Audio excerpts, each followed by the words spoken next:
Campaigning ఎట్లా నడుస్తుంది? ఇంకా వారం రోజులే కదా ఉంది ఇంకా ఎలక్షన్స్కి. ఎస్ సార్, ఎట్లుంది? ప్రజలు ఈసారి భారతీయ జనతా పార్టీ రావాలి, నరేంద్ర మోడీ గారు సర్కార్ రావాలి అని కోరుకుంటారు. డబుల్ ఇంజిన్ సర్కార్ వస్తేనే తెలంగాణకు అన్ని అప్పులైనవి. తెలంగాణకు ఏ పథకాలు కూడా నిండుగా ఇయ్యలేకపోతాడు, జీతాలు ఇయ్యలేకపోతాడు. దళితులకు 3 ఎకరాలు అన్నాడు, ఇయ్యలేకపోయాడు.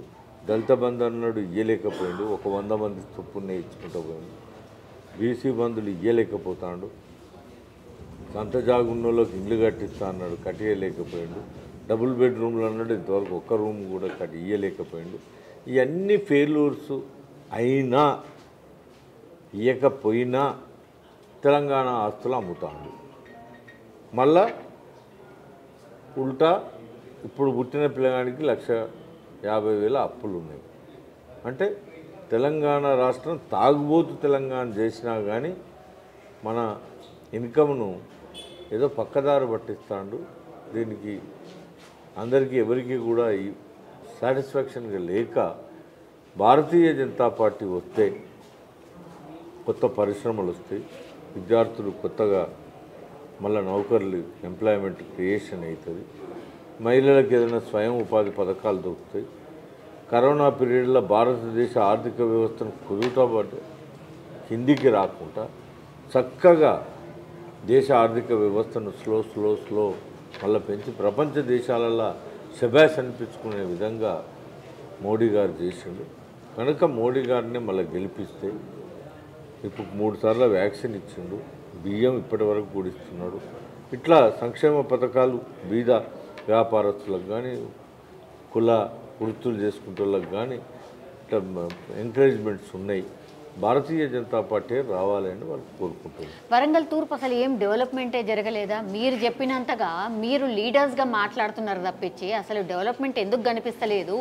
ఆ డెవలప్మెంట్సే కదా మమ్మల్ని గెలిపిస్తాయని అంటున్నారు. మీరు కేవలం మాటలకే పరిమితం అవుతారు, అంతేగాని గ్రౌండ్ లెవెల్లో మేము వర్క్ చేసినామని చెప్తోంది బీఆర్ఎస్ పార్టీ.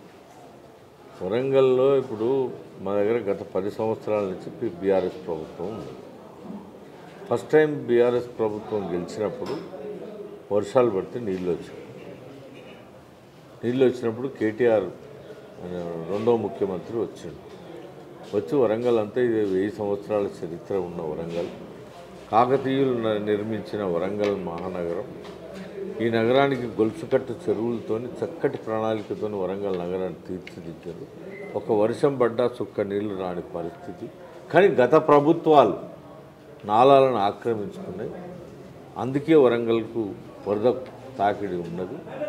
ఈ నాలాలన్నీ నేను క్లియర్ చేస్తా అని చెప్పి ఇప్పటివరకు గాలే. మళ్ళీ మొన్న వర్షం పడితే బోట్లలో తీసుకొచ్చాం, అంతకుముందు మనసులో పోయి తీసుకొచ్చాం, మొన్న బోట్లలో తీసుకొచ్చాం. అంటే కేటీఆర్ మాటలు ఏది కూడా ప్రజలు నమ్మటానికి తయారు లేవు. డెవలప్మెంట్ అంటే చెప్తున్నారు.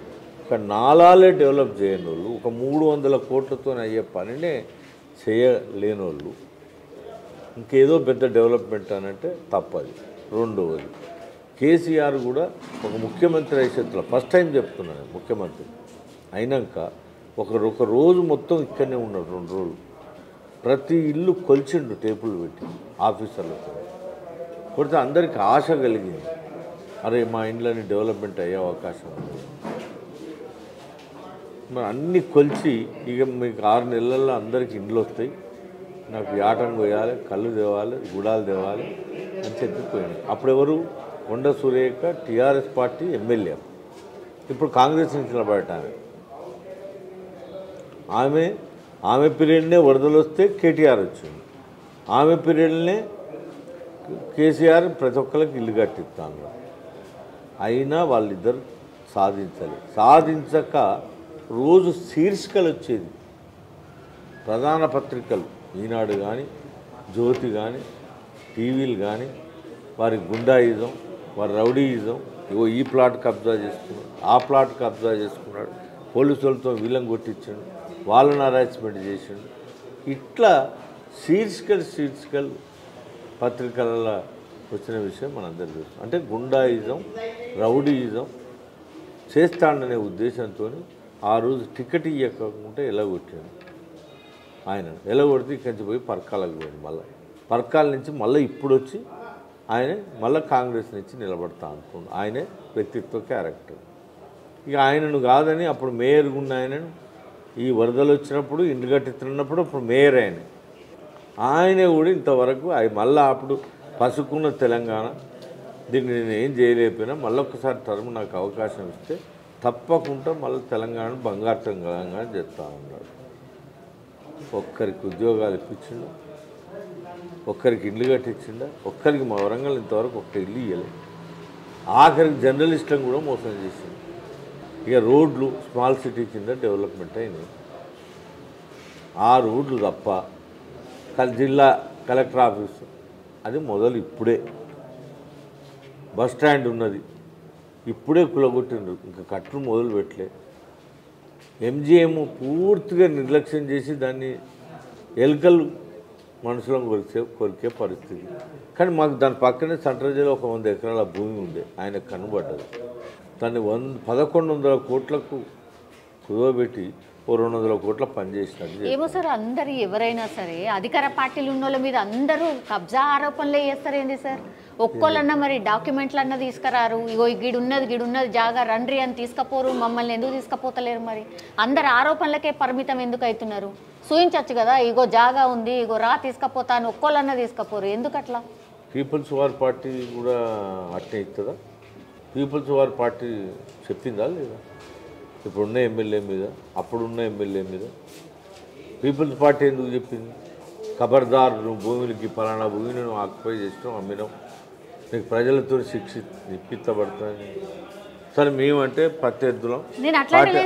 వాళ్ళకేం పనమ్మా, వాళ్ళు ఎందుకు చెప్పారు? నేను ఏమంటున్నా అంటే ఏ పార్టీ అయినా గిట్లా ఎందుకు ఆరోపణలు చేస్తుంది అంటున్నా, రుజువు ఎందుకు చెయ్యది? ఆరోపణలకే పరిమితం అవుతుంది ఎందుకు అనేది నా పాయింట్ సార్. ఇప్పుడు అంటే ఆయింజాయ మిల్లుకు ఒక 70 సంవత్సరాల చరిత్ర ఉండేది. దానికి ఎంప్లాయీస్కు అప్పుడు ఆ వెనుక 70 సంవత్సరాల కింద దాత దాన్ని దానం ఇచ్చింది. అంటే వాళ్ళు ఆఫీస్ కట్టుకున్నారు, వాళ్ళ ఎంపీఏ దానికి కొంత ఫండ్ ఇచ్చిండు. అది కట్టకుండా ఆపి దాని వారసులను పట్టుకొని ఆ జాగాను ఇంకోడైతే అమ్మగలుగుతాడా? ఉదాహరణ చెప్తాను, దేవస్థాన భూములు కబ్జానే. మీరు పోయండి, నేను చెప్తా అడ్రస్లు ఇస్తే మీరు పోయి ఎంక్వైరీ చేయండి.